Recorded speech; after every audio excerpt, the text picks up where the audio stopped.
ብዙ ጊዜ የወንዶች አይነ ጥላ መንፈስ ሴቶችን ላይ ስትመጣ ሴቶችን በጥፊ እየመታች እየደበደበች ጥርስ እያወለቀች እያደማች ልጆችንም በካልቾ በቃ በማይረባ ነገር በስድብ በምናምን እያጥረገረገ ትዳሩ እንዲኖር እሱ ግን ሌላ ቦታ እንዲማግጥ ነው የምታደርገው የወንዱ መንፈስ። ከፈለገም ሄዶ ሊወልድ ይችላል፣ ይፈታታል። ከዛ ደግሞ እንደገና ሄዶ ደግሞ ጉልበቷ ስር ተደፍቶ ደግሞ ይቅርታ አድርጊልኝ እኔ እኮ ስጠጣ ማረገውን አላቅም ስናደድ ማረገውን አላቅም በቃ ብሎ ደግሞ ሽማግሌ ጠርቶ ደግሞ እንደገና አሁንም ይታረቃሉ። እንደገና ደግሞ አሁንም ይመታታል። በቃ እሱ ሲጠጣ እኮ እንደዚህ ነው ተብሎ ደግሞ ጸባዩ ነው ይባላል። ወንድ ላይ ያለች ሴት ዛር አይነ ጥላ አግብቻለሁ ብላ የምታስብ ከሆነ እንደዚህ ነው ህይወቱ ነው የምታረገው። ሴት ላይ ያለ ግን ወንድ አይነ ጥላ ቀጥታ ባልየው ላይ እንዲያርፍ ያደርግና ከሚስትየዋ ተነስቶ ሄዶ እንዲማግጥ እንዲወልድ እንደዚህ ችግር እንዲፈጠር ግን ሚስትየዋ ቺት አድርጎብኛል እንዴት እንደዚህ ያደርጋል ብላ ትፈታው። ብዙ ጊዜ ሴት ከፈታች አትታረቅም እና እኔ ለምን እንደሆነ አይገባኝም። እና ብዙ ጊዜ በእርቅ ከሚገጥመኝ ነው ገጠመኝ ነው የምነግራችሁና በቃ ወዲያውኑ ተወስናለች። ታውቃለች እኮ ልጇን እያጠባች ሹሩ እያለች ወዲያው እየሄደች ስልክ ታያለች፣ ትናደዳለች፣ ለመወሰን ትቸገርና ከዛ ከወሰነች በኋላ ግን በጣም ከባድ ነው እና እጅ ከፍንጅ እንዲያዝ የሚያደርጉት እንዲፋቱ የሚፈልጉ መናፍስቶች ናቸው ማለት ነው። የፈራችሁት ነገር ሆኖ ይገኛል። ለምን እንዲሆን አድርጎ ነው የሰራው። መጀመሪያ በልባችሁ ላይ ጥርጣሬውን ይፈጥራል። እዛ ጋር ግን እየሰራ ነው ጥርጣሬው እውነት እንዲሆን የተዘራው ዘር እንዲያብብ ኃጢአቱም ክደቱም ፍቺውም ይዘራል እኮ ዘር ነው። አንድ ጊዜ ባለቤቴ ኪሴ ባዶ በነበረበት ጊዜ 50 ሳንቲም ሰጠችኝ። ዘዋይ ነበርና 50 ሳንቲም እሷኑ ከኔ በጣም ያነሰ ሰው እርቦት ዳቦ ራበኝ ሲል እሷኑ ሰጠሁት። ለምን ሰጠህ ብላ እሷ ጮኸችብኝ። ያችኑ 50ዋን እኮ ነው እሷ ስትሄድ የረገጠችው 10 ብር አገኘው። በየመንገዱ እኮ ያስተምረናል። ያቺ 10 ብር እኮ በዛን ጊዜ ከሳምንት በላይ ተበላበታል። ከሳምንት የዛሬውን አያድርገው አይስማ ዛሬ 10 ብር ይህንን ስናገር 10 ብር ሰምቶ እንዳይቆጣ ነው አይስማ። እና እንግዲህ ተመልከ ረግጣው ሄዳ እኔ አየሁት። ማየት የምንችልበትን አይን የምናገኘው ከላይ ብቻ በጎነታችን ያሳየናል። እዚህ ጋር ምንም አይናቸው ተይዞ ነበረ የሚለውን ነገር አኹዝ አይናዬም ይለዋል በዕብራይስጡ። አይነ ጥላ ማለት ነው። ምን ማለት ነው? አይነ ጥላ ማለት ነው። ይኸው እዚህ እኮ አይናቸው ተይዞ ነበር የሚለው አይነ ጥላ ማለት አይነ ጥላ ይዟቸው ነበረ እንበለው በቃ። ግን ከጌታ ጋር እያሉ አይነ ጥላም አለ እኮ። ስለዚህ ዛሬ ያለነው ትውልዶች አገልጋዮች አይነ ጥላ ቢዘን አያስገርም። ምክንያቱም ከጌታ ጋር እየሄዱ እሱ ከፊታቸው እያለ አብሯቸው እያለ አይነ ጥላ ከያዛቸው ምን የሚያስገርም ነገር አለ? እንደ አዲስ አበባ ትልልቅ አድባራት እያገለገልን አይደል እንዴ? ያ አድባራት የምናገለግለው ዲሲ ሌላ መልአክ ቦታ ነው። ዲሲ ሚካኤል፣ ዲሲ ገብርኤል፣ ዲሲ ማርያም የሌላ ቦታ ነው። ኢትዮጵያ አይደለሁም ያለው ኢትዮጵያ አይደለም። አይናቸው ተይዟል እናያለን እያሉ የማያዩ ናቸው። በችግራችሁ ውስጥ መካፈልን ያቃታቸው ሁሉ በእውነት አገልግሎቱ እስከምን ድረስ ነው የምንለውን ነገር ስንፈልግ ጉዳታችን እስኪኖር ድረስ ነው። ጉዳታችን እስኪያጠቃን ድረስ ነው። ያፍራሉ፣ ይሸማቀቃሉ። በእናንተ ችግር እነሱ እዛ ይሸማቀቃሉ። ምንድነው የሚያሸማቅቃቸው ብለ አለ ነገር አለ ሚስጥር አለ፣ የተዋሃዳቸው አለ፣ የያዙት አለ። ለምን ይፈራሉ? ችግር አለ። አንዳንዶቹ እኮ ጠጋ ይሉና ኧረ እኔም እኮ ጤነኛ አይደለሁም እንደ ህዝቡ ባልጮህም ለብቻዬ ጮኻለሁ ይሉኛል እኮ።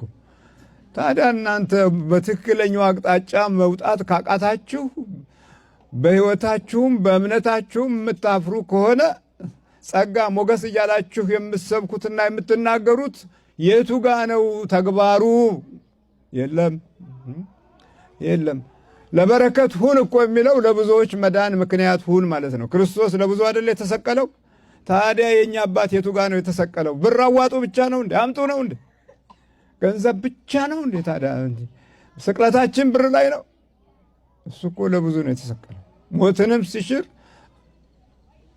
ክርስቶስ ተንሥአ እሙታን እንላለን። በቃ ለብዙዎቹ ሞቶ ዳነ፣ ለብዙዎቹ ሞቶ አዳነ፣ ሞትን ገደለው እና እንዳያውቁት ዓይናቸው ተይዞ ነበር። ነገር ግን እርሱም እንዲህ አላቸው፣ እየጠወለጋችሁ ስትሄዱ እርስ በርሳችሁ የምትነጋገሯቸው እነዚህ ነገሮች ምንድናቸው? ኤማሁስ የዓይን መያዣ መንደር ነው። ሁለተኛ ደቀ መዛሙርቱ ወደ ኋላ የሚመለሱበት መንደር ነው። ሶስተኛ ምርምራቸው፣ መነጋገራቸው ለጊዜው የነበረውን ችግር ብቻ እንጂ ዘላቂ ተስፋ፣ ዘላቂ እውነት፣ ዘላቂ ባህሪ እንዲኖራቸው አልተመኙም። ሌላው ተስፋ ቆርጠው እየተጓዙ ነው። ከሁሉም በላይ ደግሞ የአካልና የስነ ልቦና መጠውለግ ባህሪያቸው ሆኗል። እየጠወለጋችሁ ስትሄዱ አላቸው። ጥውልግ ብለዋል።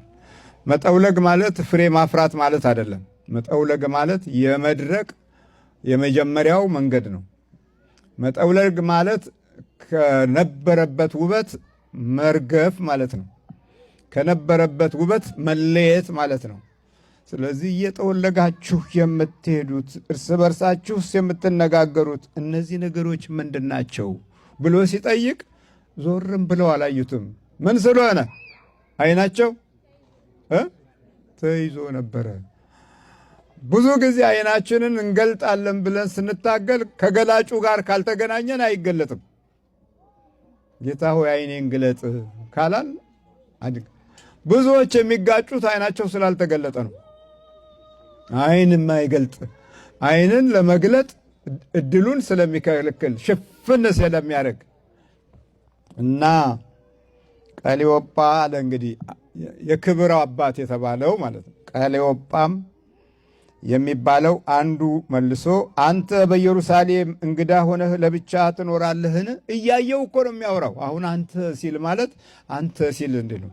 ፊቱ ወደ ኋላ ዞሮ ነው ወይስ ቀጥ ብሎ እያየው ነው? አንተ አንተ ስል አሁን አንቺ አንቺ ስል እያየው ነው ማለት ነው እኮ። ይኸው እኮ እያየው እኮ ነው። አንተ በኢየሩሳሌም እንግዳ ሆነህ ለብቻ ትኖራለህን? ሞትን የሻረውን ያስተማራቸውን እሱም ብሎ የተከተሉትን አንተ እያሉት ነው ከፊት ለፊታቸው።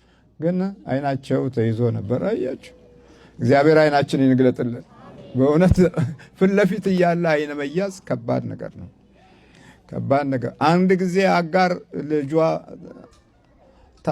ውሃ ጥም ይዞት እርር እያለ ሲያለቅስ ውሃው አጠገቧ ነው ያለው።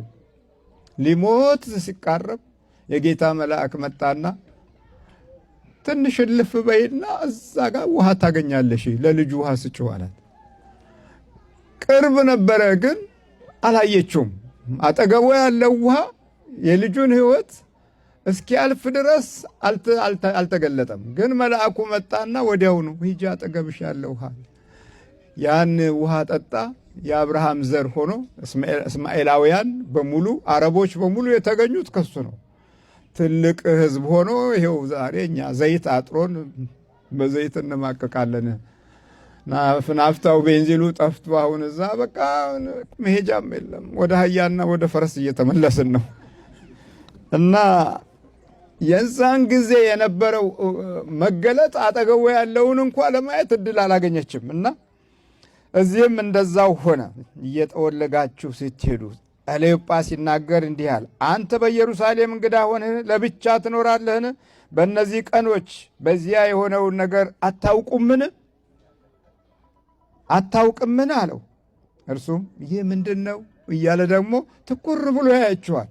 እስከዛው ዓይናቸው ተይዟል። እርሱም እንዲህ አሉት፣ በእግዚአብሔርና በሕዝቡ ሁሉ ፊት በሥራና በቃል ብርቱ ነቢይ ስለነበረው ስለ ናዝሬቱ ስለ ኢየሱስ ነው። እርሱንም የካህናት አለቆችና መኳንንቶቻችን ለሞት ፍርድ እንዴት አሳልፈው እንደሰጡትና እንደሰቀሉት ነው። ትልልቆቹ ሰቀሉት አለ፣ ትልልቆቹ ገደሉት አለ። አሁንም ትልልቆቹ ይገሉናል። አያችሁ፣ የእኛ ትልልቆች ትልቅ ሳይሆኑ ትልቅ የሆኑት ያጠፉናል። ትልቅ ናችሁ ያላላቸው በራሳቸው ትልቅነት ብቻ የሚያብጡ ከሆነ ያከሱናል። እነሱ ይወፍራሉ፣ እኛ እንከሳለን። እግዚአብሔር ምሕረቱን ያብዛልን። አጭር ቀሚስ ይለብሳሉ፣ ታይት ሱሪ ይለብሳሉ፣ ደረታቸው ቁርጠታቸው የታየ ማተብ አስረው ጸጉራቸው ተገልጦ አጠቃላይ ብቻ ደስ የማይል የሆነ ሃይማኖታችንን የማይወክል አለባበስ ለብሶ ከዛ ማታ ቅዳሜና ጠዋትና ማታ ደግሞ ቤተክርስቲያን ለመሳለም ጣላው ይሄዳሉ። ከቤተክርስቲያን ሲመለሱ ደግሞ ያው በጎተታቸው ጎረምሳ የሚሳቡ ለፈቃዱ የሚጎተቱ ይሆናሉ ማለት ነው። እንግዲህ ይሄ የተለመደ ነገር ስለሆነ ነው የምናገረው። እንዴት እንደዚህ ስላለ ልትሉኝ አትችሉም። ያለ ነገር ስለሆነ ነው። ኦርቶዶክስ ተዋሕዶ ቤተክርስቲያንን እንዳላከብራት ያደረገኝና ወደ እምነታችሁ እንድመጣ ያላደረገኝ የሴቶቹ ሁኔታ ብቻ ሳይሆን በመንደራችን ውስጥ ደብተራ ነበራል እና ስራ ስር ቅጠላቅጠል ምናምን እየሰራ ብዙዎችን ይደግምላቸዋል። የሚገርመው ነገር ቤተሰቦቼ ሱቅ ከፍተው አስቡት እንግዲህ ቤተሰቦቼ ሱቅ ከፍተው በሰፈሩ ላይ የታወቁ ባለሱቆች ሆነው እኛን እያስተዳደሩ ባሉበት ሰዓት ላይ አንዷ የዚህ ሀገር ሰው ነች ብዬ መናገር ባልችልም ኦርቶዶክስ ናት። እዛው ሰፈር ውስጥ ግቢዋን ቤት ሰርታ ግቢዋን ቤት አድርገው ማለት ነው መስኮትና በራ በጅታ በአጥር በኩል ወደ ውጭ ሱቅ ከፈተች። ተመሳሳይ አይነት ዕቃ ተመሳሳይ ነገር ከፍታ ህዝቡ በሙሉ ወደ እሷ ግልብጥ ብሎ ሄደ እና የመጀመሪያው ወቅት ላይ ገና እንደተከፈተ እንግዲህ የዛሬ 15 ዓመት ምናምን አካባቢ ማለት ነው እንደተከፈተ መንዙማ ምናምን ይከፈት ነበረ። እዛ ሱቃቸው ላይ መንዙማ ይከፈታል። ዝያር አንዳንድ በእነሱ እምነት የሚፈቀዱ የተለያዩ አይነት የመንዙማ እና የእምነታቸውን ዜማ ያለባቸው ብዙ ስለማላቀው ነው እሱ ይከፈታል እና የመንደሩ ሰው ኦርቶዶክስ ስለሆነ አብዛኛው ቅሬታ አሰማ። ቅሬታ ያሰማ ምንድን ነው? ድምፁ ለራስ አድርገው ቀንሰው ጎረቤት ረብሽክ ምናምን ተባለ። ከዛ ለካ ሱቅ ውስጥ የሚሰራው የከፈቱት የሙስሊሙ የሼኩ ልጃቸው ነው።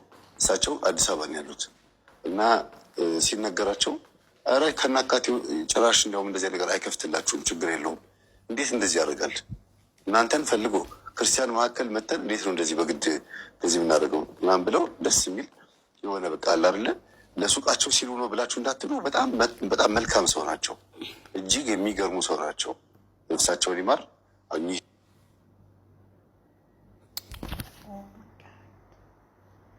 የሚገርሙ ሰው ናቸው።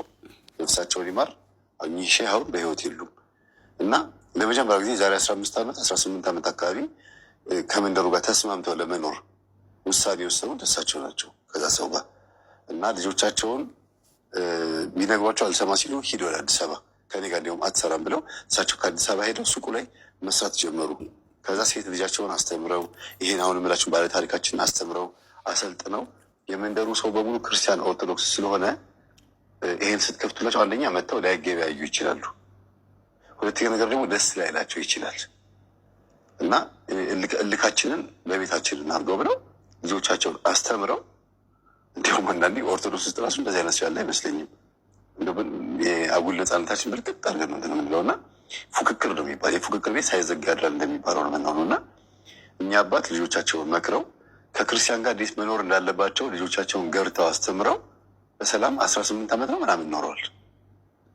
እንግዲህ እኛ አባት የሞቱት የዛሬ 11 ወር ዓመትም አልሞላው እኛ አባት ሼሁ ማለት ሲሞቱ እና ይሄ ልጅ ከአባቱ የተቀበለው ምንድን ነው? ክርስቲያኖችን መውደድ እንዳለበት፣ መልካም ጉርብትና መኖር እንዳለበት እንጂ ይሄ አንዳንድ ጽንፈኞች እንደሚሉት ምናምን አይደለም። እሱም ሃይማኖቱን እንደማይፈቅድ ነው ይህን የሚያውቀው ማለት ነው እና ግን እንደዛም ሆኖ በሰላም መኖር አለብህ ተባለ እንጂ ሃይማኖቱ ትክክል ነው አይደለም የሚለው ውስጥ አልገቡም አባትየው። ስለዚህ ይህ ልጅ ሃይማኖታችንን ጀጅ ያደረገው በሚቀርባቸው ጭናቸው መካከል በገባ ሴቶች ነው ማለት ነው። ከዛ ወደ ጴንጤ ገባ። የሃይስኩል ጊዜውን የኦርቶዶክስ ሴቶችን የመንደር ሴቶችን በሙሉ ማለት ይቻላል ጨፍጭፎ ከእሱ ጋር ያልተነካካች ሴት ጥቂት ሴት ነች። በቃ ከሁሉ ዛም ይላል ዱርዬ ሆኖን ያደገው ከጓደኞቹ ጋር አብሮ እንትን ብሏል። በእርግጥ እሱ ብቻ እኮ አይደለም ይሄን ያደረገው። ኦርቶዶክስ የሆኑት ክርስቲያን የሆኑት ዱርዮች የሰፈር ዱርዮችም አብረውት ነው እኮ።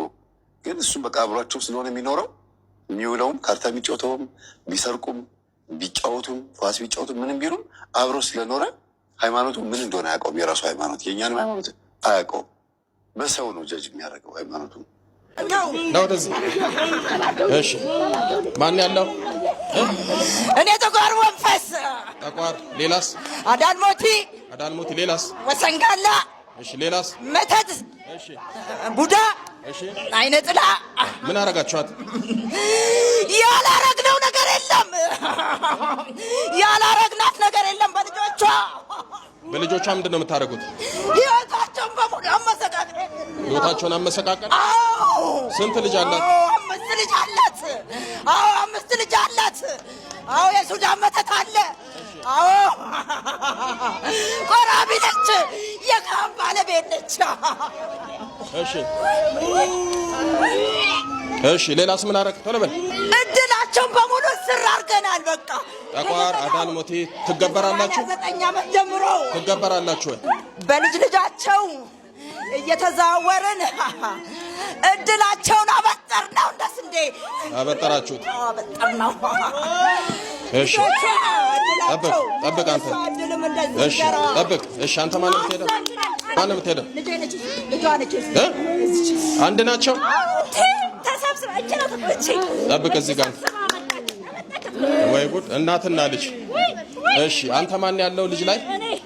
ጠቋር አዳልሞቴ፣ ወሰንጋላ፣ አይነ ጥላ፣ ቡዳ ዛር፣ ቡዳ መተት፣ የደብተራ መተት፣ የድል መተት፣ የአይምሮ መተት። ሰማችሁ አይደል?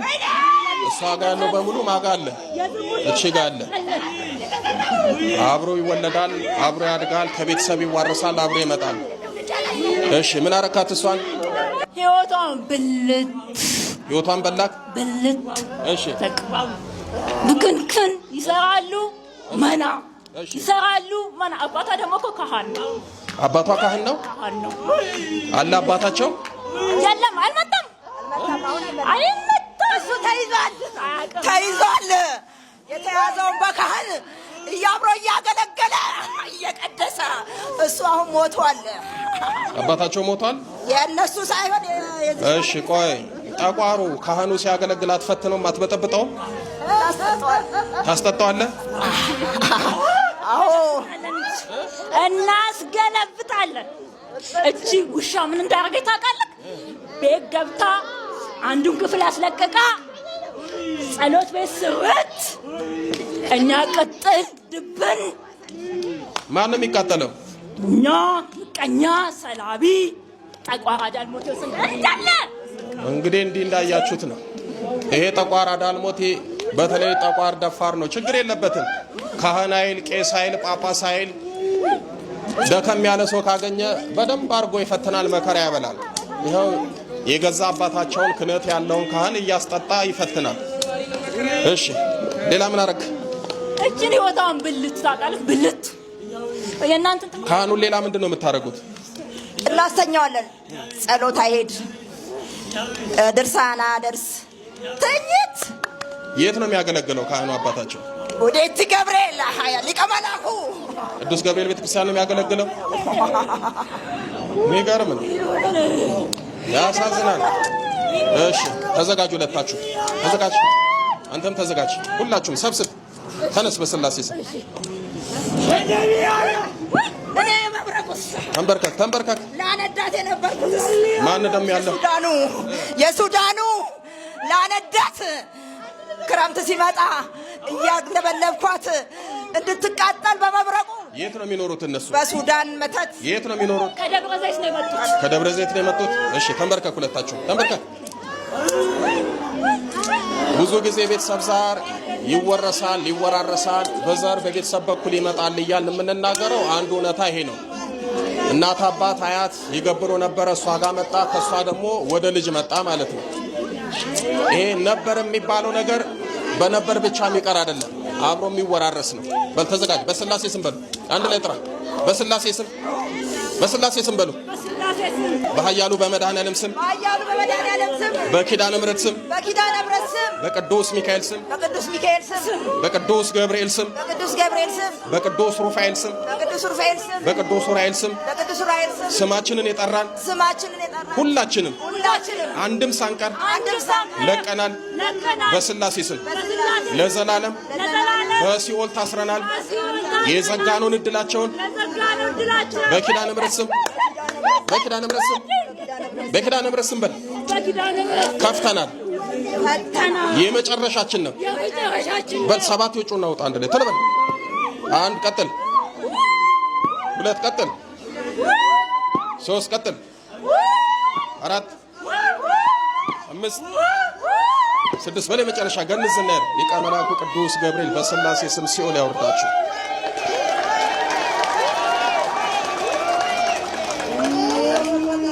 እንዲህ አይነት ጀግና ቤተሰብም አለ።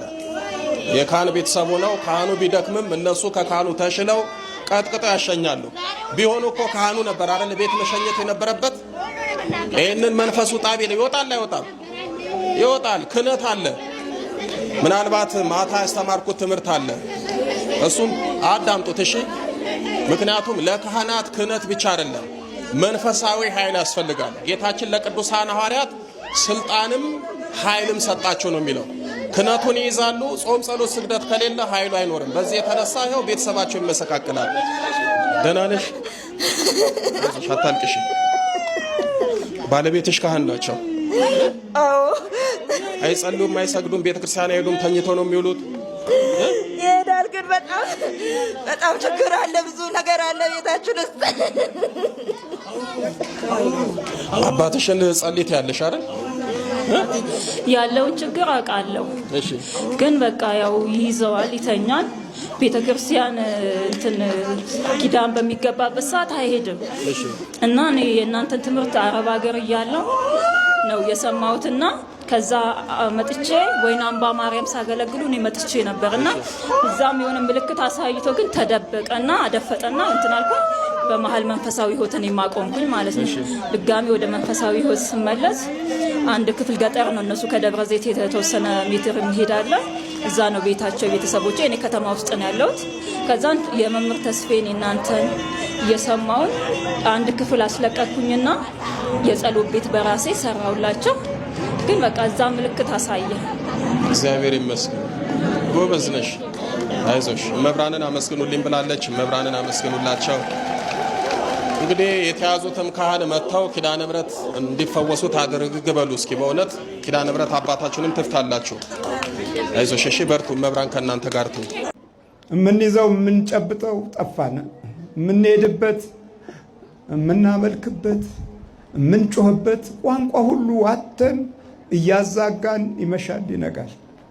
እዚህ ሂዱ እስቲ መንገድ ላይ ወደ ታሰረችው ሲል የታሰረችው ደግሞ ከነ ውርንጭላዋ ነው። ይህንን በአንድ ትውልድ ብቻ ነው፣ 2 ትውልድ ታስሯል። እኛ ስንት ዘመን ታሰርን? እስቲ ፈልጉስ። በአይነ ጥላ ታስረናል፣ በዛር በውቃቢ ታስረናል። እንዲህ አይነቱ ነገር ሲነካማ ይጎፈንነናል በጣም ብዙዎቻችን። ግን እስረኞች ነን። ምን ይደረግ? በመተት ታስረናል፣